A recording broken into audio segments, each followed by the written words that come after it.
Hello बच्चों, कैसे हैं आप सब। स्वागत है आपका आज की इस वीडियो में। आज अपन चैप्टर 9 पढ़ने जा रहे हैं, क्लास 11 बिजनेस स्टडीज़ का। टॉपिक का नाम है स्मॉल बिजनेसेस एंड एंटरप्रेन्योरशिप। तो चलिए फटाफट से स्टार्ट करते हैं। काफ़ी छोटा सा टॉपिक है लेकिन काफ़ी इंपॉर्टेंट और इंटरेस्टिंग है। तो उसी तरीके से इसको पढ़ेंगे, वन शॉट में ही पूरे टॉपिक को हम लोग क्या करेंगे, ख़त्म करेंगे। ठीक है, तो बस 1 मिनट देना मुझे, मैं हाईलाइटर अपना ठीक कर लूँ। हाँ जी, चलो ओके, तो स्टार्ट करते हैं। चैप्टर 9 बेसिकली इंट्रोडक्शन पार्ट को पहले पढ़ते हैं और समझना शुरू करते हैं। A business which operate in a small scale and required less capital, less labour and less machine is called small businesses. मतलब सर कि जब आपने ये थीम बताया था, मतलब ये टॉपिक का नाम बताया था, तो यहाँ पे एक स्मॉल बिजनेसेस करके आया था, दूसरा एंटरप्रेन्योरशिप करके आया था। ठीक है ना। तो यहाँ पे पहला आपको ये मतलब समझना जरूरी हो जाता है कि स्मॉल बिजनेस का मतलब क्या होता है। स्मॉल बिजनेस का हिंदी में अगर अनुवाद करें तो यहाँ पे छोटी बिजनेसेस की बात हो रही है। छोटी बिजनेस का मतलब वहाँ पे रिसोर्सेज कम हो गए, क्योंकि हम लोगों ने इकोनॉमिक्स पढ़ा हुआ है और अपने को ये तो पता है ना कि जब जितनी लार्ज लेवल पे आप चीज़ों को ऑपरेट करते हो उतनी ज़्यादा आपको रिसोर्सेज की ज़रूरत पड़ती है। एग्जाम्पल के लिए लेते हैं, आपके घर के बगल में एक छोटा सा किराना वाला दुकान है, किराना की दुकान है, वर्सेस रिलायंस का स्मार्ट बाजार। ठीक है ना, आपने देखा होगा या डी मार्ट देखा होगा। उन दोनों में कंपैरिजन करोगे तो यूल फाइंड कि नहीं, अब जो पास वाला किराना दुकान है वो कंपैरेटिवली रिलायंस के स्मार्ट बाजार से या फिर डी मार्ट से बहुत ज़्यादा छोटा है। समझ में आ रहा है। तो मतलब कि वो छोटा बिजनेस हो गया comparative the Reliance and D mart. तो यहाँ पे यही बात हो रही कि छोटा जो स्मॉल बिजनेस है, इसका मतलब क्या होता है, वो बिजनेस जहाँ पे लेस कैपिटल की रिक्वायरमेंट होती है, मतलब पैसे कम ज़रूरत पड़ते हैं, लेस लेबर की जरूरत पड़ती है, मतलब लोगों की भी कम जरूरत पड़ती है। अब कंपैरेटिवली देखो ना यार, स्मार्ट बाजार में लोग 100 लोग 200 लोग काम करते हैं, लेकिन एक किराने की दुकान पे कितने ही लोग काम कर लेते हैं, 2 लोग 3 लोग बहुत हो गया। ठीक है। फिर लेस मशीनरी की बात करें तो मशीनरी भी कम लगती है। अब देखो, कोई मैन्युफैक्चरिंग की मैं बात कर रहा हूँ, मैंने अपने घर में एक समझना है इस बात को, मुझे अपने घर में एक लेट से, अगर तुमने टेलर किया गया होगा, कभी दर्जी वगैरह किया गए होगे, तो देखोगे वहाँ पे 2-3 सिलाई मशीन लेकर के वो बैठता है और उसी में सारे कपड़ों को सिल रहा होता है ना। लेकिन तुम देखोगे एक बड़ी ऐसी कंपनी में जाकर के जहाँ पे कपड़े बल्क में मैन्युफैक्चरिंग होते हैं, वहाँ पे जो मशीन होती है, वहाँ पे जो लोग होते हैं वो कई ज़्यादा होते हैं एक टेलर के दुकान से। ठीक है ना। तो यहाँ पे यही बोला गया कि मशीन भी जो है छोटे बिजनेस में कम लगती है, और जहाँ पे ये तीनों जहाँ पे कम होता है, इसी को तो हम लोग स्मॉल बिजनेस कहते हैं। क्या बोलते हैं, इसी को तो हम लोग स्मॉल बिजनेसेस कहते हैं। ठीक है, ध्यान देना। द गुड्स आर प्रोड्यूस, ओ ओ ओ फिर से मेरे से सेम मिस्टेक, 1 मिनट बस। The goods are produce on a small scale. अब देखो, जो कि सारी चीज़ें स्मॉल स्केल पे हो रही है, तो गुड्स भी जो प्रोड्यूस होंगे बेटा वो भी तो स्मॉल स्केल पे ही हो रहे होंगे। ऐसा तो नहीं है कि आप कम मशीन में कम रिसोर्सेज में ज़्यादा आउटपुट निकाल रहे हो। ठीक है। तो this business is operated and manage by the owner. Generally ये बिजनेसेस जो होते हैं ओनर के द्वारा क्या होते हैं, ऑपरेटेड और मैनेज्ड होते हैं। ओके। इंडिया में देखोगे the villages and small industry sector consist of both the traditional handlooms, handicrafts, khadi, village industries. ठीक है ना। अब देखो, जनरली जो छोटे बेसिकली ये तुम्हारे इंडस्ट्रीज होते हैं, ये एक बंदे के द्वारा ही सब कुछ हैंडल किया जाता है। जनरली सोल प्रोप्राइटरशिप के फॉर्म में होते हैं। कई बार देखोगे बहुत ही रेयरली पार्टनरशिप के फॉर्म में होते हैं। ओके, पार्टनरशिप हमारे देश में ऐसा फॉर्म ऑफ बिजनेस है जो कि बहुत ही कम एग्जिस्ट क्या करता है, क्योंकि जनरली लोग बहुत ज़्यादा अवेयर नहीं है पार्टनरशिप से, और जो पार्टनरशिप करते हैं तो जनरली पार्टनरशिप पॉपुलर है अपने फ्रॉड के कारण, जहाँ पे 2 पार्टनर्स एक बिजनेस को स्टार्ट करते हैं, फिर वो आपस में एक दूसरे को चीट करने लगते हैं और कंसिक्वेंस निकल के आता है कि वो बिजनेस बहुत ज़्यादा फ्लरिश नहीं कर पाता। इनिशियली मुझे याद है जब मैं छोटे से, मतलब मैंने अपने फैमिली में देखा कि generally partnership form of business को हम लोग, मेरे घर के लोग जो है प्रेफर नहीं करते। कारण है क्योंकि उनका ये मानना है कि पार्टनरशिप बिजनेस में या तुम किसी और के साथ, मतलब अगर फैमिली मेंबर्स है तो वो बात अलग हो जाती है, मगर अगर तुम आउटसाइडर के साथ जाते हो तो वहाँ पे क्या होंगे कि आपके साथ चीटिंग हो सकती है। और खैर मेरे फैमिली मेंबर में तो फैमिली मेंबर ही फैमिली मेंबर को चीट कर चुके हैं, जस्ट लाइक मेरे पापा वर्सेस मेरे बड़े पापा। तो मेरे बड़े पापा ने बिजनेस में मेरे पापा से चीटिंग करी। ठीक है। तो ये एक्चुअली हुआ था। तो जनरली पार्टनरशिप को लेकर के लोगों का जो पॉइंट ऑफ व्यू होता है बहुत ज़्यादा नहीं होता, क्योंकि जनरली लोगों को ये भी नहीं पता कि यहाँ पे पार्टनरशिप डीड जैसा कॉन्सेप्ट एग्जिस्ट क्या करता है। आप पार्टनरशिप को रजिस्टर करवा सकते हो, और सबसे बड़ी बात, जो बिजनेसेस 2008 के पहले हुआ करते थे उस समय लिमिटेड लाइबिलिटी वगैरह, सेपरेट लीगल एंटिटी, ऐसा कोई कॉन्सेप्ट नहीं हुआ करता था। बेसिकली मैं बात करूँ लिमिटेड लाइबिलिटी पार्टनरशिप एक्ट की, ठीक है, क्योंकि ये आया कब है, 2008 में आया। बेसिकली आया 8 में नहीं बल्कि 9 में आया है, लेकिन वो पास वगैरह होने में 8 में ही हो चुका था, तो इस वजह से एलएलपी एक्ट उसको 2008 बोला जाता है। ठीक है, लेकिन 2009 से वो एप्लीकेबल हुआ। मतलब 2009 के पहले लोगों के पास ऑप्शन ही नहीं था कि वो पार्टनरशिप को रजिस्टर करवा पाए या फिर एलएलपी की तरफ बढ़ पाए, जहाँ पे चीज़ें और भी ज़्यादा ट्रांसपेरेंट हो। समझ में आ रहा है?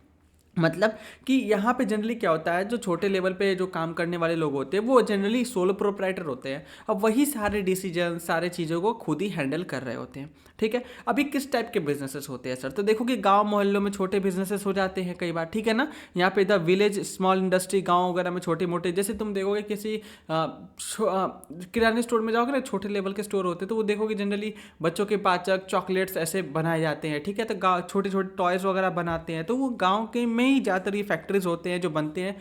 ठीक है, उसके बाद पाचक वगैरह जो होता है, फिर ये गुरु चेला अजीब अजीब से करके नाम आते हैं, चांद सितारा, अगर तुमने नाम सुना होगा, तो ये क्या होता है, गाँव वगैरह में ज़्यादा बिकते हैं। तो ये सब इस गाँव के इंडस्ट्रीज में होते हैं।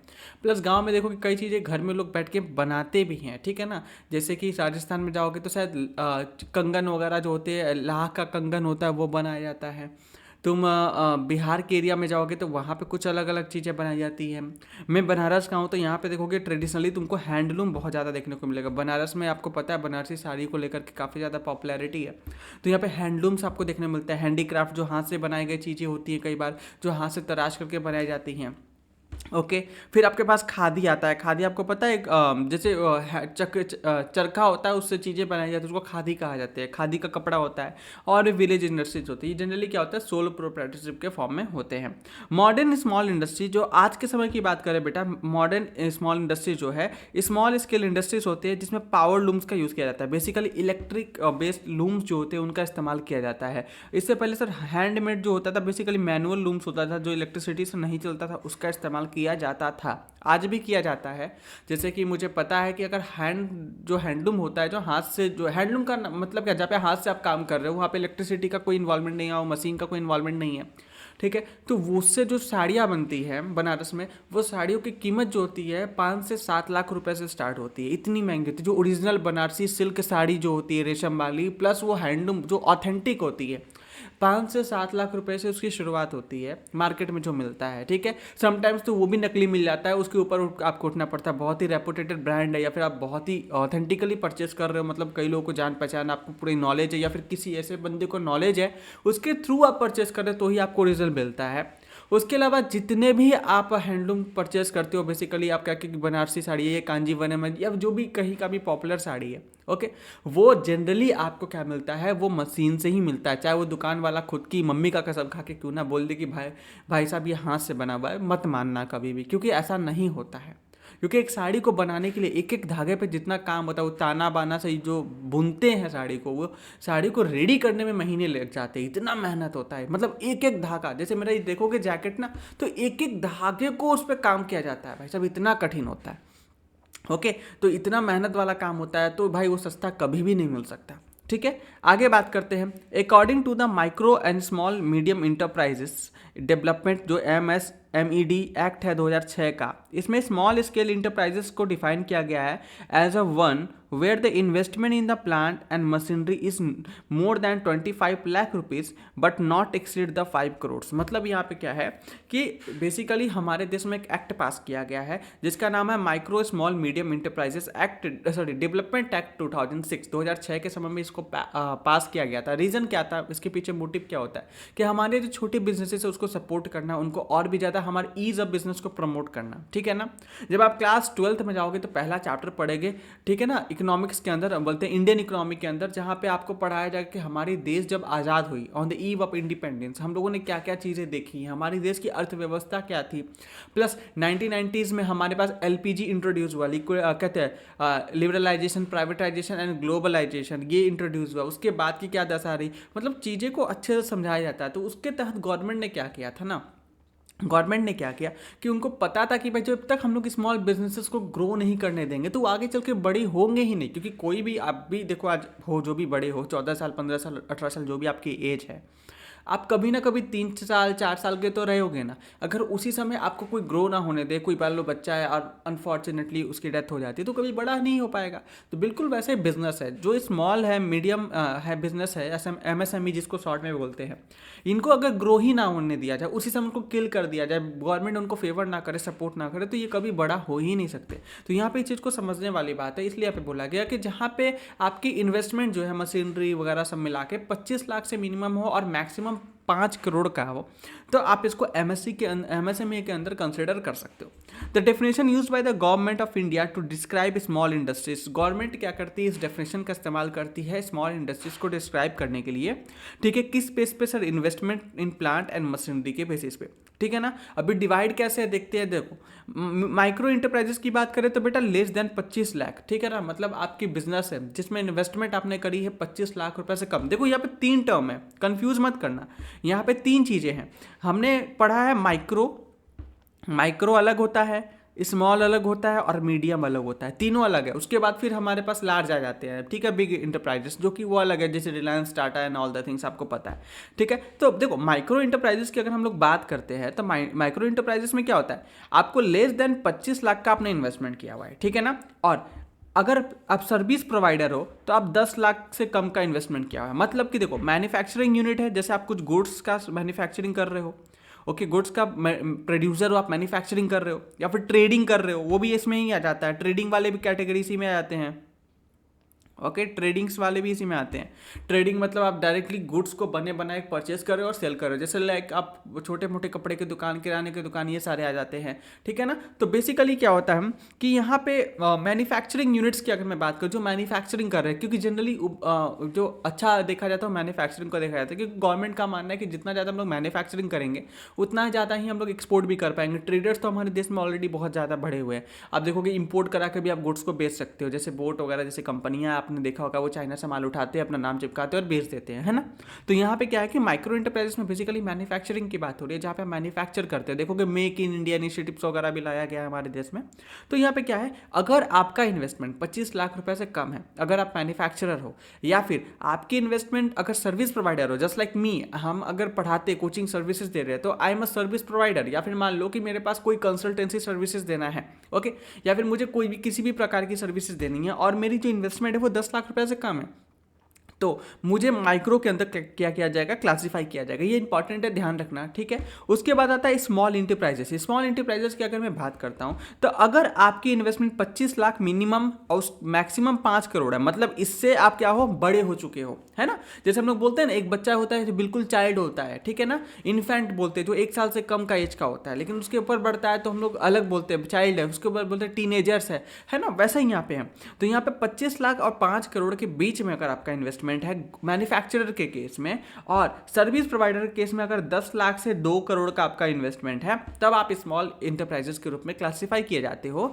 और वहीं बात करते हैं मीडियम इंटरप्राइजेस के केस में, तो जाहिर सी बात है बेटा, आप 5 करोड़ से 10 करोड़ का इन्वेस्टमेंट करके रखे हो अपने बिजनेस में, इन केस ऑफ मैन्युफैक्चरर। और सर्विस प्रोवाइडर के केस में 2 करोड़ से 5 करोड़ का अगर आपका इन्वेस्टमेंट है, तो आप खुद को मीडियम इंटरप्राइजेस के रूप में क्या करते हो, क्लासीफाई करते हो। अब सवाल उठेगा, सर अगर मान लीजिए मेरा इन्वेस्टमेंट 10 करोड़ के ऊपर है, या मैन्युफैक्चरर के केस में या फिर सर्विस प्रोवाइडर के केस में 5 करोड़ के ऊपर है, तो आप फिर बिग इंटरप्राइज हो जाते हो, फिर आप MSME के अंडर नहीं होते, फिर आप प्रॉपर एक फ्लरिस्ट कंपनी हो चुके हो, ब्रांड हो चुके हो, तो फिर आप लार्ज में चले गए। लेकिन हाँ, MSME में अगर आपको फॉल करना है तो ये एक थ्रेशोल्ड लिमिट है जिसको आपको ध्यान रखना पड़ेगा। समझ में आया? फिर से मेरे साथ जरा रिपीट कर लो। अगर सर स्मॉल की बात करें तो अगर मैन्युफैक्चरिंग के केस में बात करते हैं तो 25 लाख है, अगर आप सर्विस प्रोवाइडर के केस में बात करते हो 10 लाख है, मतलब मिनिमम 25 लाख और सर्विस प्रोवाइडर के केस में 10 लाख। अगर लेकिन सर मेरी 25 लाख से बढ़ जाती है इन्वेस्टमेंट और मैक्सिमम 5 करोड़ तक चली जाती है, तो ये आप क्या किस में आ जाते हो, स्मॉल में आ जाते हो। किस में आते हो, स्मॉल के अंदर आते हो। वही हम बात करें अगर सर्विस प्रोवाइडर के केस है तो इसमें क्या हो जाता है, मिनिमम 10 लाख मैक्सिमम 2 करोड़ है। समझ में आया?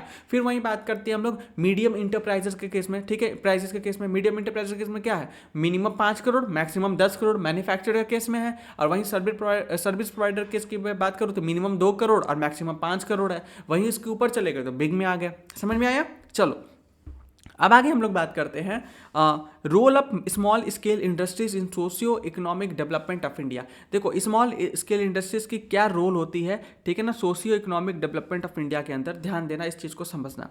India is a developing country. In developing countries like countries the scope of small industries are very wide। देखो इंडिया एक डेवलपिंग कंट्री है। देखो वर्ल्ड में 3 प्रकार की कंट्रीज को क्लासीफाई किया गया, मतलब ये बोल लो कि कंट्रीज को 3 प्रकार में क्लासीफाई करा गया है। एक होता है अंडर डेवलप, जो डेवलपमेंट के राह पे ही नहीं चल रहा, जैसे नेपाल हो गया, आप देख लो अफ्रीकन कंट्रीज हो गया, ठीक है ना, ये सारे हो गए। फिर दूसरा होता है डेवलपिंग कंट्री, जो खुद को डेवलप कर रहा है, जैसे कि हमारे क्या हो जाते हैं, हमारे इंडिया हो गया, आप देख सकते हो, अब बांग्लादेश हो गया, बहुत सारे कंट्रीज है जो डेवलपिंग के तौर पे, तुर्कमेनिस्तान हो गया, ये सारे डेवलपिंग कंट्री है। लेकिन वहीं हम लोग बात करते हैं डेवलप्ड कंट्री जो कि फ्लरिश कर चुके हैं, जैसे अमेरिका हो गया, यूके हो गया, फ्रांस हो गया, ठीक है, इटली हो गया, ये सारे क्या है, जापान हो गया, साउथ कोरिया हो गया, तो ये सारे डेवलप्ड कंट्री के अंदर में आते हैं, है ना। तो यहाँ पे हम लोग जो है बीइंग इंडियंस, हम लोग डेवलपिंग कंट्री है, और डेवलपिंग कंट्री मतलब वहाँ पे अभी इंडस्ट्रीज अभी ग्रो हो रही है ना। क्योंकि याद करो हम लोग क्लास 9 में पढ़े थे फ्रेंच रिवोल्यूशन, जिसके बाद हम लोग पढ़ते हैं इंडस्ट्रियल रिवोल्यूशन के बारे में भी हम लोग पढ़ते हैं, जहाँ पे यूरोप में इंडस्ट्रियल रिवोल्यूशन चलता है 1800 सेंचुरी में, 1900 सेंचुरी में। तो उस समय वो लोग डेवलपिंग कर रहे थे, बट आज वो डेवलप्ड है, बट हम लोग वो फेज में अभी, हम लोग को भी उसी प्रकार से इंडस्ट्रियलाइजेशन करने की जरूरत है ना। तो यहाँ पे क्या बोला गया है कि जो भी हम लोग, चूंकि इंडिया क्या है, एक डेवलपिंग कंट्री है, तो हमारे पास इसका स्कोप भी बहुत ज़्यादा है कि हम लोग क्या करें, स्मॉल इंडस्ट्रीज को लगाए, क्योंकि जितना स्मॉल इंडस्ट्रीज को लगाएंगे वही फिर आगे चल के बड़ी होगी ना। आज के समय में आप यूएस की बात कर लो तो गूगल है, माइक्रोसॉफ्ट है, एप्पल है, एनवीडिया है, इतने सारे अलग अलग कंपनी है, इतने बड़े बड़े कंपनी हैं, लेकिन वो स्टार्टिंग में कभी तो छोटे कंपनी रहे होंगे ना, है कि नहीं। जैसे अमेजोन का हम लोग बोलते हैं कि घर के गराज से वो कंपनी स्टार्ट हुआ था, है ना। तो बेसिकली क्या है कि ऐसे तरीके से कंपनी पहले वो उनको बड़ा होने का मौका दिया गया। तो वैसे इंडिया में आज के समय में कंपनियों को बड़ा होने का मौका देना जरूरी है। तो इसी चीज को बोल रहा है कि चूंकि इंडिया एक डेवलपिंग कंट्री है, यहाँ पे स्कोप जो स्मॉल इंडस्ट्रीज का है वो बहुत ज्यादा वाइड है, बहुत ज्यादा बड़ा है, ठीक है। ये कंट्रीब्यूट करता है इस सोशल इकोनॉमिक डेवलपमेंट, ठीक है ना। सोशियो इकोनॉमिक डेवलपमेंट मतलब क्या, देखो एक बिजनेस आती है ना, तो वो इकोनॉमिकल प्रोस्पेरिटी तो लेके ही आती है, लेकिन सोशल बोलते हैं ना, स्ट्रक्चर को भी बदलती है, लोगों का सोच बदलता है, लोगों का लाइफस्टाइल बदलता है, लिविंग स्टैंडर्ड बदलता है ना। तो ये होता है जैसे कंट्रीब्यूशन टू द जीडीपी, ठीक है, हमारे ग्रॉस डोमेस्टिक प्रोडक्शन में कंट्रीब्यूट करती है, ठीक है ना। जैसे हमारा देश साल भर में कितना प्रोड्यूस कर रहा है, जस्ट लाइक एक टीम वर्क, हम लोग मिलकर के एक प्रोजेक्ट बनाते थे 10th वगैरह में, तो वैसे यहाँ पे कि पूरी देश मिलकर के क्या बना पा रही है, इसको हम लोग क्या बोलते हैं, ग्रॉस डोमेस्टिक प्रोडक्शन। अभी के लिए बस इतना ही समझो, क्लास 12 में इसको आप डिटेल में पढ़ोगे, ठीक है ना। तो यहाँ पे क्या है, कंट्रीब्यूशन टू द जीडीपी, क्योंकि मैक्रो इकोनॉमिक्स का ये पार्ट है, okay. Small industry in India account for 95% of the industrial unit in the country, ठीक है ना। हम लोग यहाँ पे बोला गया है हमारे देश में 95% जो बिजनेसेस है, इंडस्ट्रीज है, वो स्मॉल में आते हैं, ठीक है ना। They contribute almost 40% of the gross industrial value added in the economy. ये लगभग 40% का बोलते हैं ना, बोलते शेयर्स रखते हैं, मतलब हमारे देश में जो छोटे बिजनेसेस है बहुत ज़्यादा है। इसका एग्जांपल लेना, मान लो तुम अपने घर के बाहर निकलो, तुम आसपास घूम के आओ, देखोगे वहाँ पे 10 में से 9 जो होता है ना, 9 बिजनेसेस ऐसे होंगे जो छोटे में क्लासीफाई हो जाएंगे। अब जैसे कोई किराना दुकान है, ओके, आप एक छोटा सा कोचिंग सेंटर है, एक छोटा सा साइबर कैफे है, एक छोटा सा मेडिकल का दुकान है, एक छोटा सा स्टेशनरी की स्टोर है। अब तुमको क्या लगता है उसमें करोड़ों का इन्वेस्टमेंट थोड़ी लेके बैठे होंगे, वो 25 लाख से कम का इन्वेस्टमेंट बेचारे लेके बैठे हुए हैं, तो स्मॉल के अंदर क्लासीफाई होंगे। बहुत ही कम ऐसे बिजनेस देखने को मिलेंगे, ठीक है, जो बड़े शोरूम टाइप होंगे, जो कि आप खुद को बोल सकते हो कि नहीं, उनकी इन्वेस्टमेंट 5 करोड़ या उससे ज़्यादा होगी, या 10 करोड़ से ज़्यादा होगी। समझ में आ रहा है। कंट्रीब्यूशन इन एक्सपोर्ट, इनका एक्सपोर्ट में भी क्या है, बहुत ज़्यादा कंट्रीब्यूशन है। 45% of the total export from the India come from the small scale. देखो कि स्मॉल स्केल जो प्रोड्यूसर है वो इंडिया के 45% एक्सपोर्ट को संभाल के बैठे हुए हैं, ठीक है ना, ओके। ये जेम्स हो गया, ज्वेलरीज हो गया, हैंडीक्राफ्ट प्रोडक्ट हो जाते हैं, हाथ से बने हुए प्रोडक्ट होते हैं ना बेटा, उसको क्या बोलते हैं, हैंडीक्राफ्ट बोलते हैं। स्पोर्ट्स की गुड्स हो जाते हैं, okay. ETC are some item of the export from the small scale sector, ठीक है ना। ये सारे क्या होते हैं, स्मॉल स्केल सेक्टर क्या करते हैं, इस टाइप के गुड्स को मैन्युफैक्चरिंग करते हैं और फिर इंडिया के बाहर बेचते हैं। क्यों बेचते हैं, क्योंकि उनको इंडिया में बना करके सस्ते में बन जाता है, क्योंकि इंडिया की करेंसी कमजोर है, यहाँ पे लेबर आसानी से मिल जाता है। वहीं हम लोग यूरोप में महंगे में बेच सकते हैं, और यूरोप की कंपनी जो बनाएगी वहाँ पे उनकी कॉस्ट बहुत ज़्यादा है। फॉर एग्जांपल इस चीज़ को समझना, यूरोप में एक बंदा काम करता है तो उसको $1000 चाहिए, ओके। अभी इंडिया के हिसाब से मैं बात करूँ तो 90,000 रुपया पर मंथ की मैं बात कर रहा हूँ, ठीक है।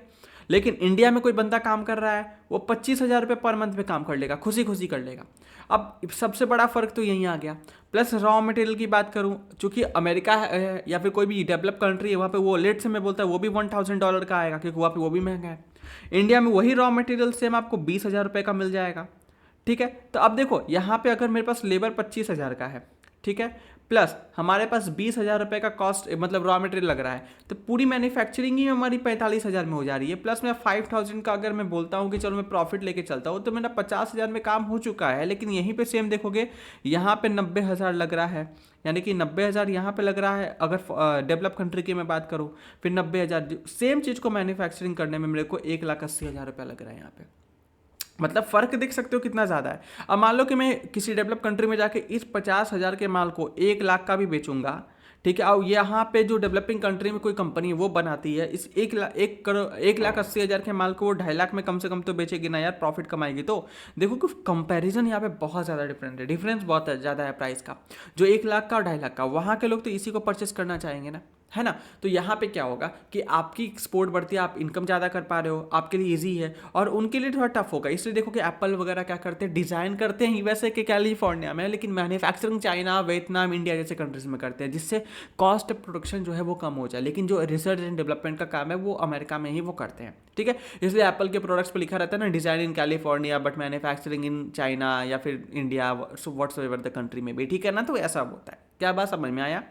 आगे बात करते हैं इंप्लॉयमेंट जनरेशन। देखो छोटे बिजनेसेस बहुत ज़्यादा इंप्लॉय जनरेट करते हैं। छोटा सा दुकान है तो वहाँ पे छोटूस होते हैं, काम करने वाले छोटे स्टाफ्स होते हैं, तो कहीं ना कहीं क्या करते हैं, इंप्लॉयमेंट को भी जनरेट करता है। स्मॉल इंडस्ट्रीज क्या करता है, सेकेंड लार्जेस्ट इंप्लॉयर है हमारे देश में, ठीक है ना, okay, after the agriculture. Generate करता है more than the employment opportunity, ठीक है, जनरेट करता है और भी ज़्यादा employment opportunity unit of the capital invested compare to the large industries. मतलब एक लार्ज इंडस्ट्रीज के कंपेरिजन में जो स्मॉल इंडस्ट्रीज है वो ज़्यादा हमारे लिए एम्प्लॉयमेंट क्रिएट करता है। यहाँ पे एमसीक्यूज वगैरह पूछा जा सकता है, इस बात को ध्यान रखना। जनरली क्या होता है, हम लोग को लगता है कि सर लार्ज जो इंडस्ट्रीज है वो ज़्यादा करेंगे ना, नहीं ऐसा नहीं है। तुम आसपास देखो कितने लोग बड़े कंपनी में जॉब करते हैं, नहीं, लेकिन तुमको आसानी से मिल जाएंगे ऐसे लोग जो खुद का काम कर रहे हैं या फिर छोटे जगह पर बेचारे नौकरी कर रहे हैं, ठीक है। फिर variety of production, small industries जो होता है वाइड वैरायटी ऑफ प्रोडक्शन रखते हैं, ज़्यादा से ज़्यादा कंजम्पशन गुड्स ये प्रोड्यूस करते हैं, रेडीमेड गारमेंट्स वगैरह ये बनाते हैं। छोटे मोटे देखोगे लोग फैक्ट्री बना लेते हैं जहाँ पे चीज़ों को मैन्युफैक्चरिंग करते हैं, ठीक है, हॉस्टरी गुड्स बनाते हैं, स्टेशनरी आइटम्स बनाते हैं, सोप साबुन वगैरह बनाते हैं, डिटर्जेंट बनाते हैं, domestic utensils, leather, plastic, rubber goods, process foods होते हैं। प्रोसेस फूड्स जो होते हैं ना, छोटे चिप्स वगैरह, कुरकुरे वगैरह बनाना, वेजिटेबल हो गया, वुड हो गया, लकड़ियाँ हो गई, स्टील फर्नीचर, पेंट, बहुत सारे अलग अलग चीज़ें बेसिकली क्या है बनाते हैं, ठीक है ना। To the sophisticated items like electricity, electronic goods, कुछ सोफिस्टिकेटेड मतलब जटिल आइटम जो होते हैं वो भी इसको मैन्युफैक्चरिंग करते हैं। कुछ ड्रग्स हो गया, फार्मास्यूटिकल्स प्रोडक्ट्स हो जाते हैं, एग्रीकल्चर टूल्स हो जाते हैं, इक्विपमेंट हो जाता है, सेवरल अदर इंजीनियरिंग प्रोडक्ट्स, मतलब बहुत सारी चीज़ें बनाते हैं, सिंपल सी बात है ना। हैंडलूम्स, हैंडीक्राफ्ट्स, जिसके बारे में ऊपर मैंने अभी कुछ देर पहले बात करा था आपसे, and other product from the traditional village industries add to diverse product from the SSL मतलब एसएसआईएल्स, ठीक है। क्या ये बात समझ में आ गया?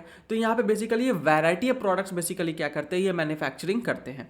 आगे आते हैं regional balance. Small scale industry contribute करता है significant to the balance development of a country as they produce simple products using the simple technologies depend upon the local availability resources but material and labour can be set up anywhere in the country. मतलब समझो regional balance होता है, मतलब कि हमारे देश में देखोगे ना, इंडिया देखो बहुत ही यूनिक कंट्री है, क्योंकि हमारे देश के हर एक पार्ट की एक यूएसपी है, ठीक है। जैसे तुम कश्मीर वगैरह में जाओगे तो वहाँ पे तुमको काजू देखने को मिलता है, केसर का इंडस्ट्री लगा सकते हो, मतलब केसर मतलब प्रोसेस जो भी करते हैं वो करते हो, ठीक है। आपको एप्पल्स देखने मिलते हैं। लेकिन वही सदर्न इंडिया में जाओगे तुमको गर्म मसाले हो गए, जैसे दालचीनी, इलायची, ये सारी चीज़ें का काम कर सकते हो। तुम नॉर्थ इंडिया में आते हो, जैसे हम लोग का एरिया यहाँ पे गेहूँ हो गया, ठीक है, ये सारी चीज़ें, मक्का हो जाते हैं, चावल हो जाते हैं, दाल हो जाती है, इनकी प्रोडक्शन कर सकते हो आप। फिर आप शुगर कैन, चीनी की शुगर मिल वगैरह सेटअप कर सकते हो। तो कहीं ना कहीं यहाँ पे क्या है, रीजनल बैलेंस है। आप सदर्न इंडिया भी एक अलग यूएसपी लेके ग्रो कर रहा है, ठीक है। आप अपर मोस्ट इंडिया देखोगे, नॉर्थ जो फार नॉर्थ है वो भी ग्रो कर रहा है। हमारे वेस्टर्न साइड में तुम चले जाओगे, जैसे महाराष्ट्र वगैरह, वहाँ पे दाल, बेसन वगैरह ज़्यादा प्रोड्यूस होता है। इसलिए देखोगे खाने का इम्पैक्ट भी अलग अलग है। जैसे कि साउदर्न इंडिया में जो चावल होता है वो अजीब मोटे से थोड़े चावल होते हैं, इसलिए वो खाया ज़्यादा नहीं जा सकता। प्लस वहाँ गर्मी बहुत ज़्यादा पड़ती है, इसलिए वहाँ का खाना फर्मेंटेड खाना ज़्यादा बनाया गया है। मतलब कि जैसे हम लोग बोलते हैं ना, खाना गर्मी के दिनों में रख दो खट्टा हो जाता है, खाने का मन नहीं करता, खराब हो जाता है। लेकिन देखोगे जो साउथ इंडियन फूड्स होते हैं, जैसे इडली का बैटर होता है, उनको रात भर छोड़ा जाता है जिससे वो खट्टा हो जाए, खट्टा होता है जिससे वो और बेहतर तरीके से टेस्ट करता है ना। तो खाने में भी उनके देखोगे काम का बेसिकली क्या है कि वो झलकता है रीजनल। तो बेसिकली क्या है कि इन शॉर्ट मेरा कहानी पूरी बात का मतलब बस इतना है कि हर एक पार्ट का एक अपना यूएसपी है, यूनिक सेलिंग पॉइंट है, जैसे वो अपना एक खास प्रोडक्ट बनाते हैं, उससे वो ग्रो करते जा रहे हैं। तो यहाँ पे यही बोल रहा है कि जो स्मॉल इंडस्ट्री है, जब मान लो कि साउदर्न इंडिया में होगा तो कुछ अलग काम कर रहा होगा, अगर फार नॉर्थ में होगा तो वो अलग काम कर रहा होगा, अगर नॉर्थ इंडिया जैसे दिल्ली यूपी ऐसे में आता तो वो अलग काम कर रहा होगा, अगर तुम ईस्टर्न साइड में जाओगे बिहार झारखंड बंगाल उधर अलग काम कर रहा होगा, है ना। वेस्टर्न साइड में जाओगे जैसे कि महाराष्ट्र वगैरह हो गया, वहाँ पे अलग काम कर रहा होगा। तो मतलब सारे रीजनल बैलेंस क्या पे यहाँ पे सारे जो पार्ट है कंट्रीज वो इक्वली इस तरीके से बैलेंस तरीके से, इक्वली तो बोलना सही नहीं होगा लेकिन काफ़ी ज़्यादा बैलेंस तरीके से क्या होंगे बेटा, ग्रो करेंगे। क्योंकि मान लो कि इंडिया में कोई पार्ट है जो बहुत ही ज़्यादा ग्रो कर गया, लेकिन कोई ऐसी पार्ट है जो ग्रो नहीं कर रहा है, तो दिक्कत वाली बात है ना। तो यहाँ पे हर एक जगह को कहीं ना कहीं स्मॉल इंडस्ट्रीज ही क्या करती है, थोड़े थोड़े जगह पे ग्रो करना शुरू करती है, जिससे एक बैलेंस्ड ग्रोथ देखने को मिलता है, ठीक है ना। अब देखो यहाँ पे ऐसा नहीं है कि प्रोडक्शन का मतलब केवल गुड्स मैन्युफैक्चरिंग कर रहे हो, यहाँ पे सर्विसेज भी हो सकती है। जैसे हमारे देखोगे नॉर्थ ईस्टर्न जो स्टेट्स है, अरुणाचल प्रदेश है, नागालैंड है, मणिपुर है, जो भी है, यहाँ पे देखोगे टूरिज्म काफ़ी अच्छा ग्रो कर सकता है, काफ़ी खूबसूरत स्टेट्स है हमारे देश की। तो यहाँ पे ये भी रीजनल बैलेंस, वहाँ पे भी डेवलपमेंट हो सकती है ना। तो यहाँ पे जो स्मॉल मीडियम इंटरप्राइजेस है वही ज़्यादातर काम कर सकती है। ओके ओके, आगे बढ़ते हैं। छठा आता है इंटरप्रेन्योरशिप डेवलपमेंट। देखो एक इंटरप्रेन्योर का मतलब क्या होता है, एक ऐसा इंसान जो खुद का काम करना चाहता है, इनोवेशन से या मेहनत से जो भी है। एक इंसान जब खुद का काम करता है उसको क्या बोलते हैं, इंटरप्रेन्योर बोलते हैं। मतलब खुद की बिजनेस स्टार्ट करते हो आप, स्टार्टअप जिसको बोलते हैं, है ना। तो आप बिजनेस स्टार्ट कर रहे हो, उस बिजनेस को परफॉर्म कर रहे हो, ठीक है ना। तो इसको क्या बोलते हैं, इंटरप्रेन्योरशिप डेवलपमेंट। तो देखो एक इंसान के पास बहुत ज़्यादा करोड़ों का पैसा नहीं होता है, समझ में आ रहा है। तो वो अपने पास लिमिटेड अपने कैपिटल से भी बिजनेस को शुरू कर पाता है। तो कहीं ना कहीं इंटरप्रेन्योरशिप डेवलपमेंट भी देता है, लोगों को कहीं ना कहीं यहाँ पे मौका देता है कि आप कंपैरेटिवली लेस रिसोर्सेज से क्या कर पाओ, बिजनेस को शुरू कर पाओ। क्या लिखा है, स्मॉल इंडस्ट्री प्रोवाइड कराता है एक opportunity for a entrepreneurship development in a country. जो टैलेंट स्किल्स होते हैं, टैलेंट पीपल होते हैं, वो ट्रांसफॉर्म कर सकते हैं इनटू बिजनेस अपने आइडियाज़ को कम कैपिटल के साथ और almost nil formalities to start a small business. आज के समय में आप अगर आपके पास कोई बिजनेस आइडिया है, आपको लगता है कि आप कुछ डिफरेंट कर सकते हो या फिर आपको कुछ परफॉर्म करना है, मतलब बिजनेस करना है, तो आप आराम से कर सकते हो, है ना। तो कहीं ना कहीं आपको ये मोटिवेट भी तो कर रहा है। फिर आता है लो कॉस्ट प्रोडक्शन। देखो स्मॉल इंडस्ट्रीज जो होते हैं उनके पास एक एडवांटेजेस क्या होता है, लो कॉस्ट प्रोडक्शन का, ठीक है ना, ठीक है ना। They usually locally available resources जो होते हैं आपके आसपास होते हैं, रिसोर्सेज उसी से प्रोड्यूस करते हैं चीज़ें। जैसे कि मैंने क्या बोला कि आप देखोगे सदर्न इंडिया में गरम मसाले होते हैं, तो वहाँ पे उस चीज़ से रिलेटेड प्रोडक्शन हो सकता है। आप नॉर्थ इंडिया में बढ़ोगे तो जैसे चावल वगैरह गेहूँ वगैरह होता है, उससे देख लेंगे। वेस्टर्न में जाओगे दाल वगैरह ज़्यादा होती है, वहाँ पे उसको देख लेंगे। तो मतलब लोकली अवेलेबल जो रिसोर्सेज है उससे रिलेटेड ही प्रोडक्शन करते हैं, तो इससे क्या होता है, इनका कॉस्ट ऑफ प्रोडक्शन भी क्या होता है, रिलेटिवली कम होता है, ठीक है, जो कि लेस एक्सपेंसिव होता है। जो इस्टेब्लिश करता है running cost of establishment and running cost of small industries are lower because of the low overhead expenses. जिससे क्या होता है, ओवरहेड एक्सपेंसेस इनकी कम आती है। ओवरहेड एक्सपेंसेस जो होता है, इसका मतलब समझो ना, जो अलग से लगता है। जैसे कि मैं क्लास ले रहा हूँ, पढ़ा रहा हूँ, तो एक मेरा जो मेरे साथ स्टाफ काम कर रहे हैं वो डायरेक्ट एक्सपेंस के अंदर आ जाएंगे।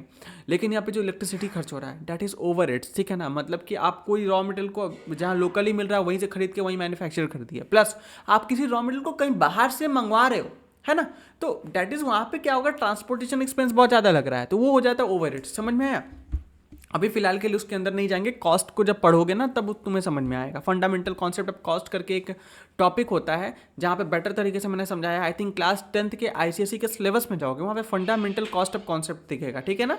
या फिर तुम व्हाट्सएप पे मैसेज करना, ठीक है, 6388, मैं नंबर लिख देता हूँ, ओके, 6388556077। या फिर सुनो ना, मैं पिन कमेंट में क्या करूँगा, पिन कमेंट के अंदर वो उस लेक्चर की लिंक दे दूंगा, ठीक है 10th आईसीएसई बोर्ड का, लेकिन फंडामेंटल कॉन्सेप्ट ऑफ कॉस्ट करके टॉपिक है, ओके। आई थिंक मैंने 10th में ही पढ़ाया है, तो उस वीडियो को देखना, तुम्हें जो कॉस्ट का कॉन्सेप्ट है वो तुमको समझ में आएगा, है ना। क्योंकि यहाँ पे वो चीज़ समझा पाना इस लाइक अपने आप में वो आधे घंटे 40 मिनट का टॉपिक, एटलीस्ट 1 घंटे का तो है, ठीक है। तो उतना समझ लोगे तुम्हें बहुत हेल्प मिलेगा जिससे तुम इस लाइन को अच्छे से क्या कर पाओगे, डाइजेस्ट कर पाओगे। ठीक है, आगे बात करते हैं हम लोग quick decision making due to the small size of the organisation. चूंकि ये छोटे साइज के होते हैं, इन यहाँ पे बहुत ही जल्दी और टाइमली डिसीजंस लिए जाते हैं विदाउट कंसल्टिंग मेनी पीपल्स। ठीक है ना, जो बड़े ऑर्गेनाइजेशन में आमतौर पर देखा जाता है। New business opportunity can be therefore be captured at the right time, जिससे आप सही बिजनेस अपॉर्चुनिटी को सही समय पर टैप कर सकते हो। क्या कर सकते हो, टैप कर सकते हो। फिर आता है कस्टमाइज प्रोडक्शन। देखो, small scale industry can design the product as per the taste preference need of a individual. ठीक है ना, ये क्या करता है कि इंडिविजुअल के पर्सनल टेस्ट प्रेफरेंस के हिसाब से चीज़ों को प्रोड्यूस कर सकता है, जो कि बड़े इंडस्ट्रीज के लिए पॉसिबल नहीं होता है। They can provide customise production of even not traditional products such as the computers and other such क्या बोलते हैं प्रोडक्ट्स। जैसे कि छोटे इंडस्ट्री देखोगे, जैसे मुझे लैपटॉप लेना है डेल का, अब डेल मेरे हिसाब से चीज़ों को कस्टमाइज़ नहीं करेगा, लेकिन अगर मैं छोटे पीसी बिल्डर के पास जाऊँ तो मेरे हिसाब से वो कस्टमाइज करके पीसी बना के दे देगा, है ना। या फिर समझ में आ रहा डिफरेंसेस, तो ये चीज़ है। या फिर मान लो कि तुम बड़े कंपनी के पास, तुम लेट से मैं बोलता हूँ तुम वैन ह्यूसन के शोरूम में जाते हो, पेंटालून्स में जाते हो, वहाँ पे कपड़े तुम्हारे हिसाब से मॉडिफाइड नहीं मिलते, लेकिन तुम एक लोकल बुटीक के पास जाते हो या फिर तुम टेलर के पास जाते हो, वो तुम्हारे हिसाब से मॉडिफाई करके कपड़े को सिल देता है ना, वैसा है। They can produce according to the need of a customer as they use simple and flexible production techniques। समझ में आया। अब आता है personal touch. Small industry have a inherent strength of adaptability. इनके पास कहीं ना कहीं सबसे अच्छा स्ट्रेंथ क्या होता है, अडेप्ट कर सकते हैं। ठीक है, and a personal touch, therefore maintain the good personal relation and both customer and employees. मतलब क्या होता है कि इनके पास भाई अपना पास, इनके सबसे बड़ी बात अडेप्ट कर सकते हैं, समय के साथ ये बिहेव दिखाते हैं, कस्टमर्स के साथ ही अच्छा बिहेवियर रखते हैं, है ना। प्लस अपने एम्प्लॉयज़ के साथ भी अच्छा बिहेवियर रखते हैं, जिससे क्या होता है चीज़ें बहुत ही पर्सनल टच में होती है। जैसे बोलते हैं ना, यहाँ से स्पेशल हमने मॉडिफाई करके चीज़ों को बनवाया है। या फिर जैसे कि स्पेशली देखो, खाने वाने का जगह होता है ना, छोटे जहाँ पे दुकान होते हैं या फिर रेस्टोरेंट काइंड ऑफ होते हैं, वहाँ की वो चीज़ बहुत ही स्पेसिफिक होती है। ठीक है, तो वो अलग तरीके से बनाते हैं, अच्छे तरीके से बनाते हैं, तो कहीं ना कहीं उनका एक पर्सनल टच होता है कि यहाँ से अगर ये प्रोडक्ट बना है तो इसमें वो चीज़ दिखेगी। The government does not have to interfere in the functioning of a small scale units. यहाँ पे गवर्नमेंट क्या करती है, ज़्यादा इंटरफियर नहीं करती है। ओके, ज़्यादा इंटरफियर मतलब करना नहीं पड़ता। जहाँ पे जनरली बड़े कंपनीज में करना पड़ता है, वहाँ पे कंपनीज एक्ट एप्लीकेबल हो जाती है। ठीक है, हर एक चीज़ के लिए आपको रिजोल्यूशन पास करवाना पड़ता है, मीटिंग्स कंडक्ट करनी पड़ती है। यहाँ पे वो चीज़ें नहीं है। ओके, आगे बात करते हैं role of small business in the rural India. हमारे रूरल इंडिया में एक स्मॉल बिजनेसेस का क्या रोल है, तो ये प्रोवाइड कराता है employment in the rural area. जो ग्रामीण क्षेत्र है, जहाँ गाँव के क्षेत्र हैं, वहाँ पे क्या करता है, ये क्या करता है, तुम्हें बहुत सारे एम्प्लॉयमेंट प्रोवाइड कराता है। जनरली गाँव के लोग एग्रीकल्चर रिलेटेड काम में होते हैं, ठीक है ना। तो यहाँ पे जैसे cotton and rural industry provide कराता है employment in the opportunity in the rural areas. This labour oriented enterprises Indian rural areas are ample labour in available. क्योंकि हमारे देखो ग्रामीण छात्र में जो क्षेत्र है, जो रूरल इंडिया है, हमारे पास जो एरिया है, गाँव वगैरह है, वहाँ पे लोग बहुत हैं, उनके पास काम कई बार साल में नहीं होता है। सीजनल बेरोजगारी भी देखने को मिलती है।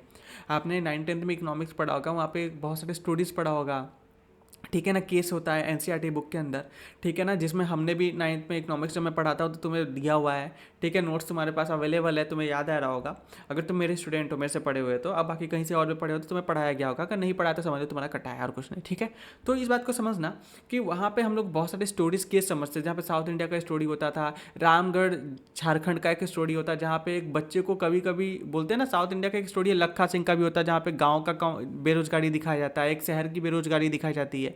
जहाँ पे गांव के बेरोजगारी में दिखाता है कि साल में 1-2 महीना दूसरे के खेत में जो लेबर होता है, वो दूसरे के खेत में काम तो कर लेता है, लेकिन उसके बाद क्या होता है कि वो बेरोजगार रहता है। कई बार उसको बदले में जो पैसा मिलना होता है, पैसे की जगह धान वगैरह दे दिया जाता है, जिससे उसके बाद पैसा तो नहीं आ पाता ना, जिससे अपने बच्चों की एजुकेशन वगैरह भी वो अफोर्ड नहीं कर पाता है। तो यहाँ पे क्या होता है कि वहाँ पे अनएम्प्लॉयमेंट बहुत ज़्यादा है, और ना चाहते हुए भी वहाँ के लोग, जो गाँव के लोग हैं, वो फिर माइग्रेट करते हैं किसी शहर की तरफ, अपना गाँव परिवार छोड़ करके, जहाँ पे बेचारे बहुत सारे प्रॉब्लम को फेस करते हैं। ठीक है, जब वहाँ रहते हैं, उनको खाने का दिक्कत, बहुत सारे प्रॉब्लम्स होती हैं। तो कहीं ना कहीं एक ना चाहता हुआ भी माइग्रेशन देखने को मिलता है। शहर के रिसोर्सेज पे बहुत ज़्यादा फिर बर्डन पड़ने लगता है, क्योंकि पैसे की ज़रूरत तो भाई सबको है। तो क्यों ना हम लोग गाँव में ही रोज़गार पहुँचा दें। अगर गाँव में रोज़गार पहुँच जाएगा तो लोगों को घर अपना छोड़ के बाहर नहीं जाना पड़ेगा, वहीं पर वो काम कर पाएंगे, अपने बीवी बच्चों परिवार के साथ रह पाएंगे, फिर अपने समय पर अपना जो एग्रीकल्चर का काम है वो भी कर पाएंगे। तो कहीं ना कहीं यहाँ पे यही है कि स्मॉल इंटरप्राइजेस जो हैं ये एम्प्लॉयमेंट अपॉर्चुनिटी प्रोवाइड कराते हैं रूरल एरिया में, ठीक है। उसके बाद ये प्रोवाइड कराते हैं इकोनॉमिक कंडीशन, इंप्रूव करते economic condition. Small business provide कराता है multiple sources of income to the rural houses, ठीक है ना। स्मॉल इंटरप्राइजेस जो क्या करते हैं, इकोनॉमी इंप्रूव करते हैं इकोनॉमिक के कंडीशन को, standard of living of the people का इन द दोज एरिया। मतलब क्या होता है कि देखो लोगों को एम्प्लॉयमेंट मिलेगी, लोग पैसा कमाएंगे, तो भाई अपने पर खर्च भी तो करेंगे। जो एक झुग्गी झोपड़ी में रहने वाला इंसान है वो फिर घर लेगा, अफोर्डेबिलिटी बढ़ती है। तो इसी को बोलते हैं ना लिविंग स्टैंडर्ड क्या होना, इंप्रूव होना। ओके, आगे बात करती है प्रिवेंट करता है माइग्रेशन, जो कि जो गाँव के लोग हैं मजबूरी में शहर जाते हैं काम करने के लिए, वो भी रोकता है, ठीक है। फिर यूटिलाइज करता है लोकल रिसोर्सेज। ऐसा नहीं है कि किसी गांव के अंदर रिसोर्सेज नहीं है, ठीक है ना, उस गांव में अपनी रिसोर्सेज है उसका इस्तेमाल करके आप एक बिजनेस बना लो, ठीक है। तब जैसे कोल हो गया, वुड हो गया, अदर प्रोडक्ट्स हो गया, उसका भी इस्तेमाल होना चालू हो जाता है। फिर equitable distribution of rational income, मतलब कि जो इनकम होती है, ओके सच, चल पहले पढ़ते हैं फिर समझाता हूँ। चलो, small scale industry and cottage industry जो होते हैं इंश्योर करते हैं equitable distribution of national income. मतलब मान लो कि पूरे देश की ने जितनी कमाई की, लेट से मैं बोलता हूँ पूरा इंडिया ने साल भर में 100 रुपये का कमाई किया, तो ऐसा नहीं होना चाहिए कि 90 रुपये केवल महाराष्ट्र से आ रहा है, बाकी पूरे देश मिल के 10 रुपये कमा रहे हैं। ऐसा नहीं होना चाहिए, अनइवन डिस्ट्रीब्यूशन नहीं होना चाहिए, हर जगह से इक्वल डिस्ट्रीब्यूशन होना चाहिए, ठीक है। जिससे सभी राज्य बेसिकली क्या हो, कमा रहे हो पैसा, जिससे क्या होता है बेहतर होता है, डेवलपमेंट भी इक्वली होती है हर जगह, ठीक है।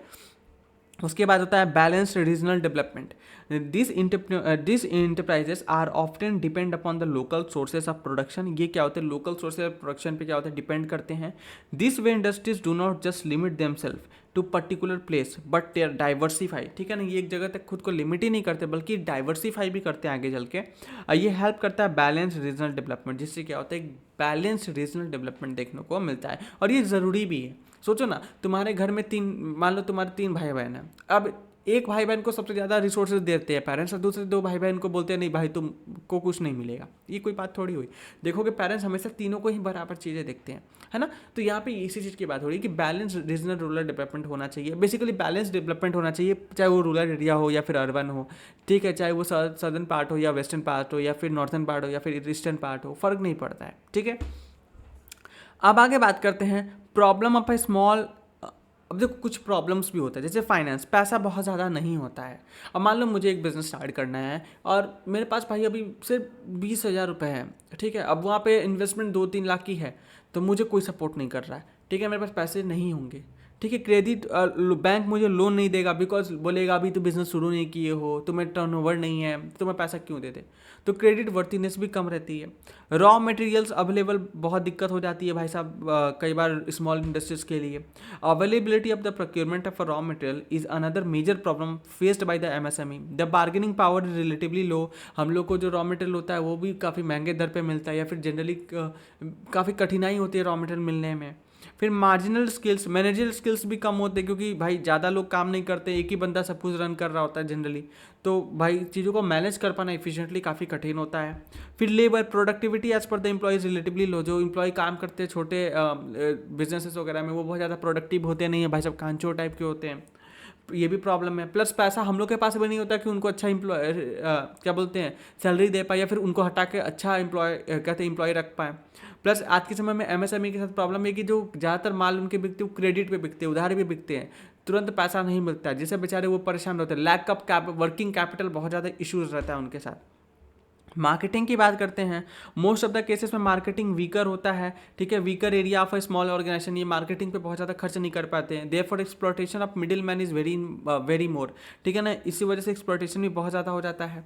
उसके बाद क्वांटिटी क्या होता है, quantity, many small enterprises do not follow the desire standard of quality. भाई इनकी क्वालिटी ऑफ प्रोडक्शन जो होता है बहुत अच्छा नहीं होता है, ठीक है।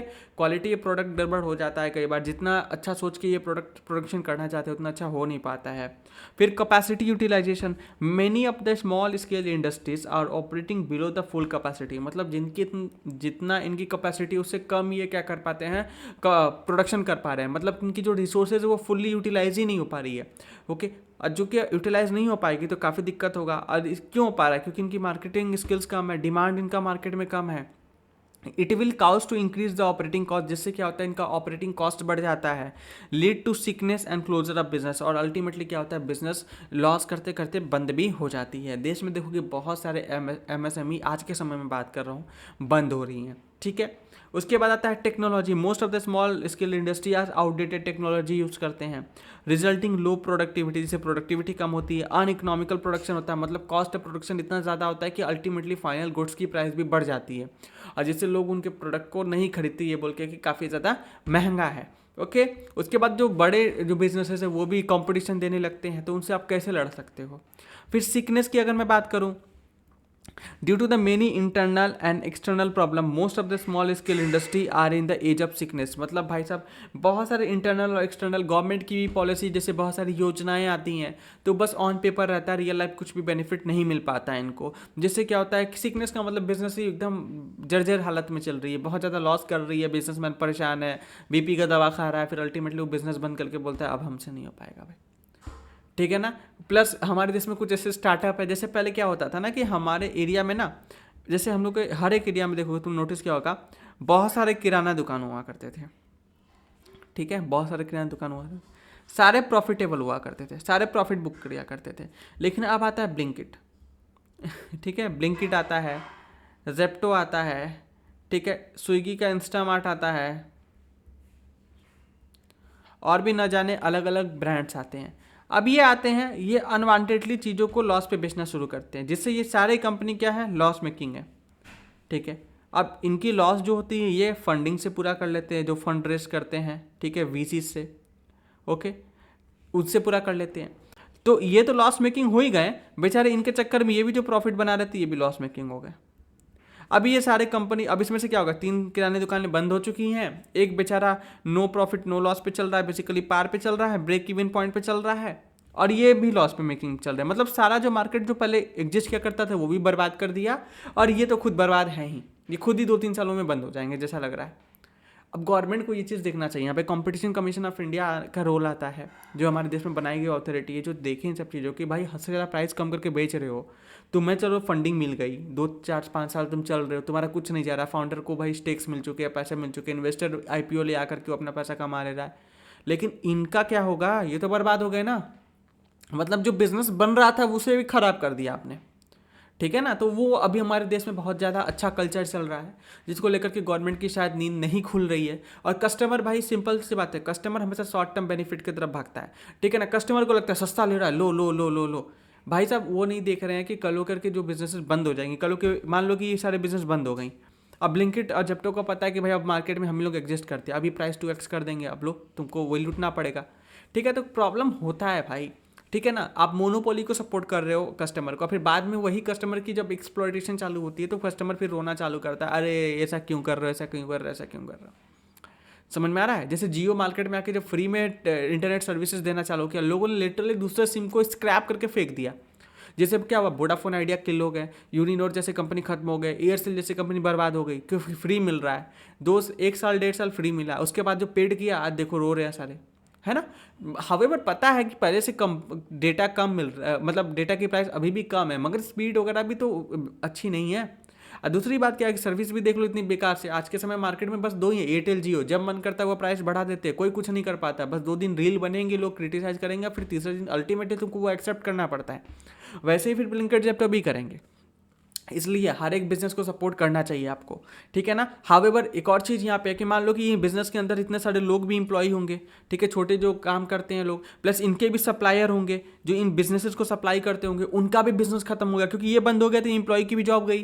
ठीक है, प्लस इसके जो ओनर है उनकी भी, भाई वो भी बेरोजगार हो गए, प्लस इनके जो सप्लायर है वो भी बेरोजगार हो गए, मतलब इतने सारे घर एक झटके में किल कर गए। और हो सकता है कि इन सभी बिजनेस में तुम्हारे पेरेंट्स का भी कोई एक बिजनेस हो जो बर्बाद हो गया हो, तो सुनने में कई बार लगता है ना कि सर हम लोग बेनिफिट ले रहे हैं इन लोगों से, हो सकता है तुम्हारा भी, बोलते हैं ना कर्मा रिटर्न्स, भाई तब वो तुम पे घूम के तो आएगा ही आएगा, in form of direct impact आए या इनडायरेक्ट इम्पैक्ट आए। अगर तुम्हारे पेरेंट्स जॉब कर रहे तो उनकी भी जॉब जा सकती है भाई साहब, अगर तुम्हारे पेरेंट्स वो बिजनेस में है तो वो बिजनेस भी बंद हो सकता है, तो घूम के तो आएगा तुम्हारे पास। तो ये चीज़ें बहुत प्रॉब्लमेटिक है। फिर आगे आता है तुम्हारा global competitions. Most of the small scale industries face competition not only from the medium large industries but also from the multinational companies area of quality technology finance manager skills. ठीक है ना, तो ये भी प्रॉब्लम बहुत ज़्यादा है कि बड़े कंपनियां भी आपको किल करने की कोशिश करने लगती हैं। क्लियर है, आई होप आपको ये सारी चीज़ें समझ में आई होंगी। चलिए आगे बढ़ते हैं, अब पढ़ते हैं एमएसएमई और एंटरप्रेन्योरशिप डेवलपमेंट क्या होता है।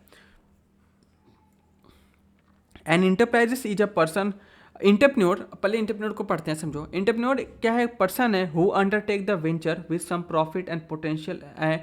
ऐसा मतलब बिजनेस को शुरू करता है। इंटरप्रेन्योर का मतलब वो पर्सन होता है जो एक बिजनेस को शुरू करता है जो कि प्रॉफिट बनाने का पोटेंशियल रखता है, involving a considerable amount of risk, जिसमें रिस्क भी इन्वॉल्व होता है, ठीक है ना। Therefore entrepreneurship is a venture undertaken by the entrepreneur. Basically entrepreneurship का मतलब क्या होता है? वो वेंचर मतलब वो बिजनेस जो एंटरप्रेन्योर कर रहा होता है, जिसके अंदर वो रिस्क भी लेता है, आइडियाज़ भी ट्राई करता है, सब कुछ वो करता है, ठीक है ना। Most obvious example of entrepreneurship starting of a new business. बहुत सारे आप स्टार्टअप्स वगैरह देखते हो हमारे मार्केट में अवेलेबल है, तो वो क्या होते हैं? ये इसी के एग्जांपल है। एंटरप्रेन्योरशिप कैन बी एक मिनट रुको, हाँ, entrepreneurship can be of varying degrees and it not necessarily like alike. It can be categorized in various subcategories starting from small homes business to multi-dimensional industry that were starting from a ground level. मतलब क्या होता है कि entrepreneurship का यही मतलब नहीं होता कि केवल एक कैटेगरी आप टेक का ही प्रोडक्ट केवल बना रहे हो, अलग अलग कैटेगरी हो सकती है, उसके अंदर भी सब कैटेगरी हो सकता है भाई साहब बिजनेस के लिए, है ना। प्लस आप छोटे लेवल पे भी काम कर रहे हो तो इसका मतलब ये नहीं कि आप इंटरप्रेन्योर नहीं हो, है ऐसा नहीं है कि आप बड़ा फंडिंग उठा रहे हो या फिर बड़े करोड़ों के बिजनेस टर्नओवर कर रहे हो तो ही आप इंटरप्रेन्योर खुद को कह सकते हो, ऐसा कुछ भी नहीं होता है। स्मॉल बिजनेस छोटे लेवल से स्टार्ट करते हैं तो उसको बोलते हैं, ओके। जनरली मार्केट में एक सोफिस्टिकेटेड या फिर स्टीरियोटाइप सोच बन रखा है कि एक बड़ा startup loss making company create करोगे लाइक लेंस गार्ड, या फिर फ्रॉड कंपनी क्रिएट करोगे लाइक बोट जहाँ पे चाइनीज़ माल को चेपा जाता है, तो उस तभी आप स्टार्टअप होते हो, ऐसा नहीं है, ठीक है। कैरेक्टरिस्टिक्स ऑफ एंटरप्रेन्योरशिप, एक एंटरप्रेन्योरशिप का क्या कैरेक्टर होता है? रिस्क लेने का भाई। अगर यहाँ पे जिगरा नहीं है तो फिर नहीं हो पाएगा बिजनेस। फिर इनोवेशन करो, आप ट्रेडिशनली बिजनेस को नहीं कर सकते, आपको कुछ तो अलग करना पड़ेगा इनोवेशन में, ठीक है ना। ओके, उसके बाद विजनरी होना चाहिए, आप फ्यूचर को देख के सोच सकते हो। ऐसा नहीं है कि आप बहुत ही बैकवर्ड टाइप के सोच रख रहे हो या फिर काफ़ी ट्रेडिशनल तरीके से काम कर रहे हो। अगर ट्रेडिशनल तरीके से काम करोगे तो आप ग्रोथ बहुत ज़्यादा नहीं ला पाओगे।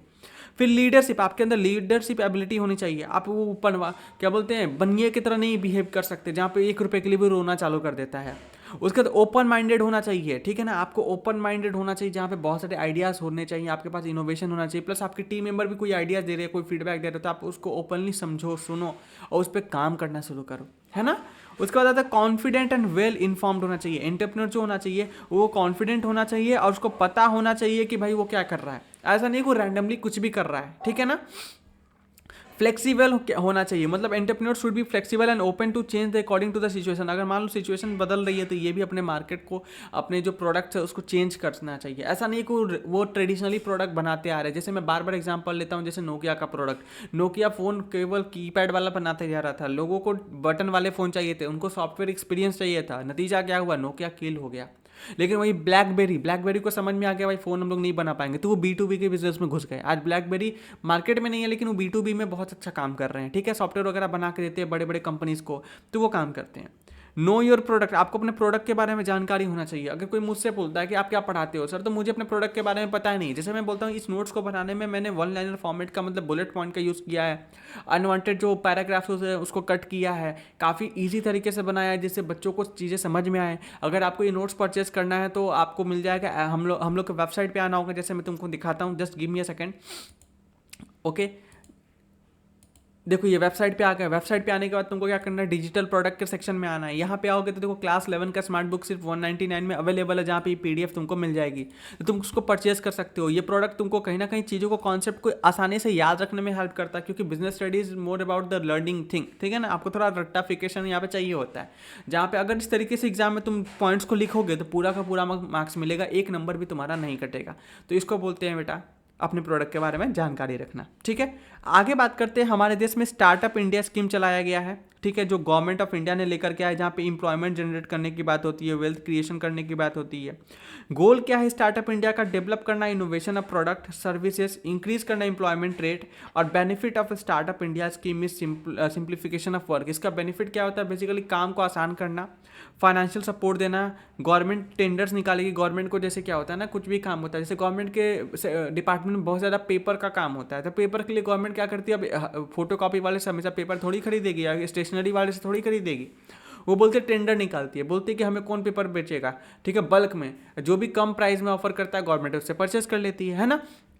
तो ये होता है। फिर नेटवर्क अपॉर्चुनिटीज़ होते हैं, तो इसके लिए गवर्नमेंट ने स्टार्टअप इंडिया स्टार्ट किया। हाउएवर सच्चाई में बताऊं, फाइनेंस सपोर्ट घंटा कुछ नहीं मिलता आपको, ठीक है। सिंप्लीफिकेशन अब भूल जाओ भाई साहब, जीएसटी और टैक्स की वेबसाइट पे चले जाओगे, कहते हैं एमएनसीए के वेबसाइट पे चले जाओगे, तुम्हें रोना आ जाएगा। गवर्नमेंट टेंडर्स उनको मिलेगा जो ठेकेदार होते हैं, बेसिकली गवर्नमेंट के अंदर जिनका पहुंच होता है, ठीक है। बाहुबली या विधायक के अगर आप भतीजे हो तो ही मिलेंगे। नेटवर्क अपॉर्चुनिटी यहाँ पे ऐसी कि तैसे ऐसा कुछ होता नहीं, सब ख्वाब की बात है। मतलब सिंपल सी बात है, तुम किसी विधायक के हो या फिर बाहुबली हो, तुम सांसद के दोस्त हो या मंत्री के, तुम अगर चाटुकार हो तो तुम्हें मिलेगा, अदरवाइज तुम आम आदमी हो, बेसिकली तुम मैंगो मैन हो, ठीक है, मैंगो मैन हो। तो सही बताऊँ, तुम पूरे देश में आम ही बेच सकते हो, ठीक है, आम ही सोल्ड कर सकते हो, उसके अलावा तो भूल जाओ तुम्हारा कंट्री तुम्हारे लिए कुछ करने वाला है। ओके, चलो आगे बात करते हैं aim and objective of a startup scheme. Trigger करना एंटरप्रेन्योरशिप कल्चर का। हमारे देश में एंटरप्रेन्योरशिप कल्चर कहीं ना कहीं अभी तक नहीं था, लेकिन अब आ रहा है, तो इसको ट्रिगर करना। क्रिएट करना awareness about the charms of entrepreneurship. Encourage करना डायनामिक स्टार्टअप। मोटिवेट करना एजुकेटेड यूथ को, चाहे यूथ बेचारा परेशान हो जाए फंडिंग के चक्कर में, उसको कोई सपोर्ट ना मिले, लेकिन है बोला गया है, देखते हैं इसकी फेंका फेंकी, बेसिकली ये फेंक रहे हैं, हम लोग लपेट रहे हैं, वैसा है। सपोर्ट करना है startup in the various stage such as pre startup stage. Oh my god, मतलब बिजनेस का आइडिया केवल दिमाग के अंदर है आपके, आपने बिजनेस को भी स्टार्ट नहीं किया, आपके अंदर आइडिया है और आपको गवर्नमेंट सपोर्ट कर रही है। हाँ, स्वर्ग होगा वो। बिगनिंग स्टेज जिसको बोलते हैं, अर्ली स्टार्टअप, ये सब ठीक है ना। अब मोटिव है, देख लेते हैं, फेंक रहे हैं लोग, सह लेते हैं हम लोग। प्रमोट करना under presented target group such as the women. Basically क्या है कि जो वुमेन्स है, बैकवर्ड कम्युनिटीज़ है, उनको सपोर्ट करना, जैसे शेड्यूल कास्ट हो गया, शेड्यूल ट्राइब्स हो जाते हैं, ये आ जाते हैं। स्टार्टअप इंडिया एक्शन पॉइंट क्या होता है? सिंप्लीफाई करना हैंड होल्डिंग को, मतलब बेसिकली हैंड होल्डिंग सपोर्ट देना। फॉर्मेलिटी सिंप्लीफाई किया जाता है, एक्सटेंड किया जाता है support to the startup ventures, ठीक है, उनको सपोर्ट देना ड्यू टू फाइनेंशियली अलग अलग तरीके से। स्टार्टअप इंडिया हब बनाना, जिसमें क्रिएट किया जाएगा single point contact for entire startup system and to enable knowledge exchange and access the funding. मतलब जहाँ पे स्टार्टअप एक दूसरे से कॉन्टैक्ट कर पा रहे हैं, जो इन्वेस्टर्स है उनसे कॉन्टैक्ट आसानी से कर पा रहे हैं, जहाँ पे उनको आसानी से फंडिंग मिल पाए। ये सब ख्वाब की बातें हैं, बट है। Okay, legal support and fast track patent examination, ठीक है ना, ये सारे होते हैं। To give the protection of patent, जैसे मान लो कोई भी चीज़ तुम एक्स्ट्रा फार्मूला बना रहे हो, जैसे मैंने क्या किया, कोई दवा का एक, जैसे मैंने कैंसर का क्योर ढूंढ लिया, अब उस दवा को बनाने में मैंने बहुत सारे रिसर्च किए होंगे, एक पर्टिकुलर फार्मूला बनाया होगा, तो मैं चाहूँगा कि उस फार्मूला कोई चोरी करके बेचना शुरू ना कर देने, तो फिर मेरा मेहनत तो बर्बाद हो गया ना। तो इसके लिए मैं पेटेंट करवाता हूँ। तो यहाँ पर बोला गया कि तुरंत आप पेटेंट करवा सकते हो। अगर मान लो आपका कोई स्पेशल तरीका है, चीज़ें हैं, तो उसको आप पेटेंट करवा सकते हो। ट्रेडमार्क ले सकते हो, जैसे वेदत का ट्रेडमार्क में ले सकता हूँ। डिज़ाइन कर सकते हो इनोवेटिव स्टार्टअप को, ठीक है, through the SIP startup intellectual property protection, जिससे आप अपने जो चीज़ें हैं उसको प्रोटेक्ट कर पाते हो। फिर ईजी एग्जिस्ट, मतलब in the event of the failure wind up of operation procedure are adopted to the reallocate capital resources toward the more productive avenues, thus the entrepreneur can easily exit from the business if required. मतलब कि मान लो कि business काम खत्म हो गया, ठीक है, नहीं चल पा रहा, तो आप इजीली एग्जिट भी कर सकते हो। फिर इनक्यूबेटर सेटअप, मतलब गवर्नमेंट क्या करता है, setting of a incubator across the country in the PPP model, private public partnership, जहाँ पे पब्लिक और जो गवर्नमेंट सेक्टर है वो पार्टनरशिप में बिजनेस स्टार्ट करते हैं, तो वो हो गया। फिर टैक्स का एग्जेम्पशन में मिलता है स्टार्टअप को, अगर आप स्टार्टअप इंडिया के अंदर में जाते हो तो इनकम टैक्स फॉर 3 ईयर्स आपको छूट मिलता है, क्योंकि पता है गवर्नमेंट ने वो स्टोरी सुनी हुई है। एक स्टोरी था, बताते हैं, सुनो। एक इंसान को ना एक मुर्गी हाथ में लगती है, वो मुर्गी रोज़ सुबह एक सोने का अंडा देती है, ठीक है ना। तो अब क्या होता है कि इंसान को लगता है कि मुर्गी रोज़ सुबह एक सोने का अंडा देती है, इससे बेहतर है कि एक बार मुर्गी को काट देते हैं, उसके अंदर से सारे अंडा निकाल लेते हैं। और वो क्या करता है, मुर्गी को मार देता है, मुर्गी मर जाती है, अंदर कुछ नहीं मिलता। फिर वो सर पे हाथ रख के बैठ जाता है कि यार काश उससे बढ़िया एक एक अंडा दे रही होती। तो गवर्नमेंट को ये स्टोरी पता है कि भाई 3 साल के लिए इनको इनकम टैक्स में छूट दे देते हैं, कोई बात नहीं, उसके बाद तो लूट नहीं है इन्हें। तो कहीं ना कहीं यहाँ पर टैक्स एग्जेम्पशन 3 साल के लिए आपको दिया जाता है। वेज टू फंड स्टार्टअप, अब देखो कैसे आप बूटस्ट्रैप से बिजनेस शुरू कर सकते हैं। बूटस्ट्रैप का मतलब क्या होता है, मैंने बिजनेस शुरू किया, अपना खुद का पैसा डाला, दैट इज कॉल्ड बूटस्ट्रैप। क्या बोलते हैं इसको, बूटस्ट्रैप। इसका एग्जांपल जीरोधा आपको देखने को मिलेगा, निखिल कामत वाले जो कंपनी है उसकी। फिर क्राउड फंडिंग, जहाँ पे आप जाते हो ग्रुप ऑफ पीपल से, बोलते हैं ना, for a common goal specially through the internet platform, आप फंड्स को उठाते हो। ये हमारे देश में एग्जिस्ट नहीं करता, ठीक है। अगर मैं डालूंगा नीचे लिंक कि भाई मुझे फंड करो, लोग कॉमेंट में गाली देना शुरू कर देंगे, क्योंकि हमारे देश के अजीब सा ही विचारधारा ऐसे लोग चलते हैं, ठीक है। एंजल इन्वेस्टर मतलब कोई बंदा होता है जो आपके बिजनेस में स्टार्टिंग लेवल पे फंड डालता है, उसको एंजल बोलते हैं, ठीक है। एंजल प्रिया नहीं, एंजल इन्वेस्टर। फिर वेंचर कैपिटल क्या होता है, ये जब आगे बढ़ जाते हो, प्रोफेशनली मैनेज करने लगते हो, तो बड़ी जो कंपनियां होती है, फंड्स मैनेजिंग कंपनी होती है, जैसे एक्सेल पार्टनर्स है, ब्लूम वेंचर्स है, सॉफ्ट बैंक है, वो लोग क्या करते हैं, आपके बिजनेस में फंडिंग डालना शुरू करते हैं। ओके, बिजनेस इंक्यूबेटर और एक्सेलेटर्स क्या होते हैं, इंक्यूबेटर प्रोवाइड कराता है fund for a startup in the early stage of a business, whereas accelerator help करता है startup to run take grant leap in business, business में ग्रांट जैसे मिलेगा, जैसे एंजल प्राइम है, कोसला लैब है, स्टार्टअप विलेज, ये सारे आपके एग्जाम्पल है। फिर माइक्रो फाइनेंस एंड एनबीएफसी भी देखने को मिलते हैं। NBFC non banking financial institution, जो बैंक की तरह होते हैं लेकिन बैंक नहीं होते, मतलब कि जैसे बजाज फिनसर्व ऐसा करके होता है। ये लोग क्या करते हैं, ये category of financial services provide कराते हैं टारगेटेड इंडिविजुअल्स को, स्मॉल बिजनेस को, who lack access to conventional banking, who have not qualified for the bank loan, ठीक है, जो बैंक लोन के लिए क्वालिफाइड नहीं है, ठीक है। जैसे बीएसएस माइक्रो फाइनेंस है, आशीर्वाद माइक्रो फाइनेंस लिमिटेड, ये सारे तुम्हारे माइक्रो फाइनेंस एनबीएफसीज में आते हैं। अब इंटेलेक्चुअल प्रॉपर्टी राइट्स क्या होता है, इस चीज़ को समझना है। Intellectual property category of property होता है जो इंक्लूड करता है इंटेंजिबल क्रिएशन, मतलब जिसकी कोई फिजिकल फॉर्म नहीं होती। जैसे मैंने दवा का फॉर्मूला बनाया, ओके, तो वो फॉर्मूला है, ठीक है, वो फिजिकल फॉर्म में नहीं है। या फिर मान लो कोई मशीन की टेक्निक है, जैसे मैंने इंजन बनाया, ऐसा इंजन जो 1 लीटर तेल में 250 किलोमीटर चले, मतलब 250 किलोमीटर का एवरेज दे रही है, तो उसका एक सीक्रेट मुझे रखना पड़ेगा, मैं पब्लिकली नहीं रख सकता, नहीं तो फिर कोई भी कंपनी इस चीज़ को कॉपी कर लेगी ना। ओके, तो ये इंटेंजिबल क्रिएशन होता है ह्यूमन इंटेलेक्ट का, जो इंसान अपना दिमाग लगा के क्रिएट करता है। The most prominent type of intellectual property are trade secrets, copyrights हो गया, जैसे मैं इस नोट्स को बनाया था, मेरे पास इसका कॉपीराइट है, कोई भी मेरा नोट्स को कॉपी ना कर पाए। पेटेंट हो गया, ट्रेडमार्क हो गया, ठीक है। जैसे टाटा का ट्रेडमार्क है, अगर मैं टाटा का कंपनी का, मैं लेट से मैं टाटा चालू लिमिटेड ओपन कर देता हूँ, टाटा मोटर्स है, टाटा वो है, तो मैं बोलता टाटा चालू, ठीक है, और मैं डुप्लीकेट प्रोडक्ट बेचना चालू करता हूँ, तो इससे टाटा का नाम खराब होगा ना मार्केट में। तो इसलिए अब टाटा अपने नाम को बचाएगी ना, तो ट्रेडमार्क अप्लाई कर सकते हैं, जिससे कल को मैं ऐसा कुछ भी काम करता हूँ तो टाटा मेरे अगेंस्ट लीगल एक्शन ले सकती है। All the inventions begin with the idea, सारे इन्वेंशंस किससे शुरू होते हैं, आइडिया से शुरू होते हैं। Once the idea become an actual product, that idea is treated as intellectual property, जब आपका एक आइडिया एक एक्चुअल प्रोडक्ट में कन्वर्ट हो जाता है, तब उसको हम लोग क्या बोलते हैं, इंटेलेक्चुअल प्रॉपर्टी कहते हैं। The legal right conferred on a such product are called IPR, इसको क्या बोलते हैं, इंटेलेक्चुअल प्रॉपर्टी राइट्स बोलते हैं, ठीक है ना। Once it is allocated to a person by a government authority, government आपको एलोकेट करवाती है, वहाँ पे आपको अप्लाई करना पड़ता है पेटेंट के लिए, कॉपीराइट के लिए, फिर आपको फीस पे करनी पड़ती है, तब वो आपको रजिस्टर हो जाता है। इंटेलेक्चुअल प्रॉपर्टी डिवाइडेड होता है 2 कैटेगरी में, एक होता है industrial properties like trademark, industrial designs, जैसे बोला इंजन की, कार की डिज़ाइन, ये सारे। कॉपीराइट्स जैसे लिटरेरी आर्टिस्टिक वर्क हो जाता है, नॉवेल्स हो जाते हैं, नोट्स हो गए, मेरे बुक्स हो गए, ये सारे इसके अंदर में आते हैं। क्या ये बात आपको समझ में आई? आगे बात करते हैं importance of IPR. IPR intellectual property rights का क्या इंपॉर्टेंस होता है, तो path breaking invention, it encourage the new invention all segment में, जैसे कैंसर क्योर, मेडिसिन बनाना, डायबिटीज का मेडिसिन बनाना। फिर incentive, it incentivize the inventors, author, creator for their work, क्योंकि मान लो कि कुछ मैं क्रिएट करता हूँ तो मुझे लगेगा ना यार मैं इतना मेहनत करके चीज़ों को क्रिएट कर रहा हूँ, कोई भी मेरा कॉपी कर ले रहा है, यार ये तो अच्छी बात नहीं है, फिर मैं क्यों क्रिएट करूँगा। तो इस चीज़ को रोकने के लिए कि नहीं, मेरे को एश्योरेंस रहे कि अगर मैं कुछ भी बनाता हूँ और उसका मैं पेटेंट ले लेता हूँ, कॉपीराइट ले लेता हूँ, तो वो मेरा होगा, कोई भी इसको कॉपी नहीं कर सकता। अगर कोई कॉपी करेगा तो मैं उसके अगेंस्ट लीगल एक्शन इनिशिएट कर सकता हूँ। फिर हेल्प करना, प्रिवेंट करना लॉस ऑफ इनकम, ठीक है ना। यहाँ पे मान लो आपकी इनकम है तो उसको कहीं ना कहीं कोई थर्ड पार्टी जो है आपको मतलब इनकम यूज़ नहीं कर सकता। फॉर एग्जांपल मान लो ना, यूट्यूब का कॉन्सेप्ट तुमको पता है, मेरा ये लेक्चर है यूट्यूब पे अपलोड हो रहा है, मान लो कोई इंसान क्या करता है, मेरे इस लेक्चर को डाउनलोड कर लेता है यूट्यूब से सिंपली, और वो अपने चैनल पर अपलोड करना शुरू करता है, तो आई हैव अ राइट कि मैं उस पर कॉपीराइट स्ट्राइक मार सकता हूँ, ठीक है, क्योंकि मैंने उसको परमिशन दी नहीं है। अगर मान लो मेरे से परमिशन लेके फिर अपलोड करता है तब तो फिर वो अलग बात है ना, मैंने परमिशन दी तो मैं कुछ नहीं करूंगा उसके अगेंस्ट। बट इन केस अगर वो मेरे से बिना परमिशन लिए कर रहा है तब फिर आई हैव अ राइट कि मैं उसके अगेंस्ट एक्शन लूँ। तो ये चीज़ है, अगर मान लो कोई भी मेरे वीडियो को ऐसे यूज़ कर सकता है तो फिर मैं क्यों वीडियो रिकॉर्ड करूँगा भाई, इतना मेहनत कर रहा हूँ रिकॉर्ड करने में, इसका फ़ायदा क्या है, कुछ नहीं है, ठीक है।